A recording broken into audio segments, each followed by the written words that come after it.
So it has been a solid week since three young sisters in Washington state were found murdered. And the manhunt for their father and accused killer is still coming up empty. This is such a sad story. Over the weekend, police in the town of Wenatchee released 3 new images of 32-year-old Travis Decker and reminded the public that Decker may be armed and should be considered dangerous. Look closely at these photos. They really wanted you to see the tattoos, and also he's wearing these Converse, sort of like high-top shoes.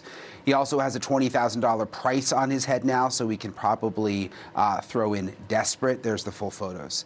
Decker's been on the run since picking up his daughters for a scheduled visit a week ago Friday and failing to return them that night. The bodies of 9-year-old Peyton, 8-year-old Evelyn, and 5-year-old Olivia were found last Monday near a remote campground. The details are awful.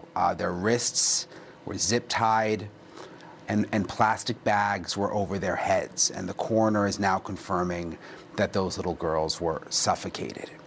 The county sheriff says the feds will take the lead on the manhunt, and U.S. Marshals now say that days before the killings, Decker made a series of Google searches, including how does a person move to Canada, how to relocate to Canada, and he also searched jobs Canada.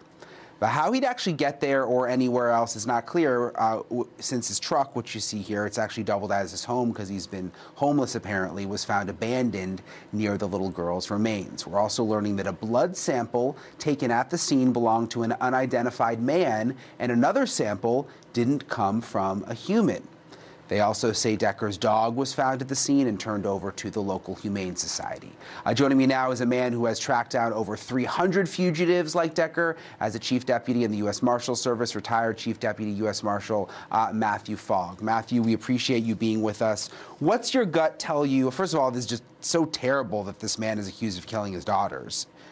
It just makes you sick. But what's your gut telling you in terms of where he is when you hear these messages about Canada, but then at the same time, his car was abandoned?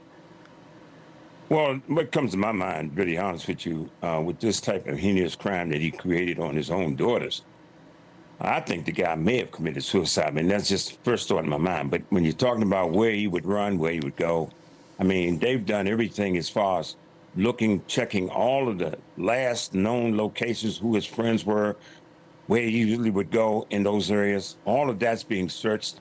They've done a grid. They've laid out everything, checked every aspect you could think of. But there may be still some things that they're not telling the public, because there was at times when we would do our investigations, some things we just couldn't tell the public because we were zoning in on certain areas.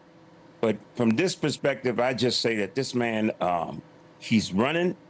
If he is running, if he hasn't stopped somewhere and hasn't taken his own life, which if you got those infrared cameras up high and they're saying they've got certain areas that they're looking at to see if at nighttime if bodies are moving around or whatever, you're not going to pick up anything if somebody's dead. But the reality of it is that from the Google searches and everything, I'm sure that they've notified Canadian authorities to make sure that they're on high alert for the borders, to make sure in those areas up there, if anybody's tried to cross the borders or whatever. But these are the things they're doing right now.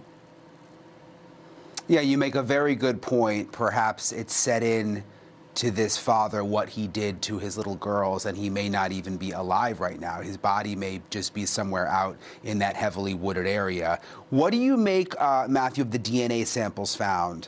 How does that play into things? An unidentified man, the fact that he also left the dog behind? Well, you said it. It's an unidentified man. So bottom line is if they can try to find out who that person is or what that would help them to maybe narrow in on their search. Reality is right now we don't know. Now, they may be homing in on that. They may have some information. Authorities may have some information on that and maybe don't want to tell nobody right now.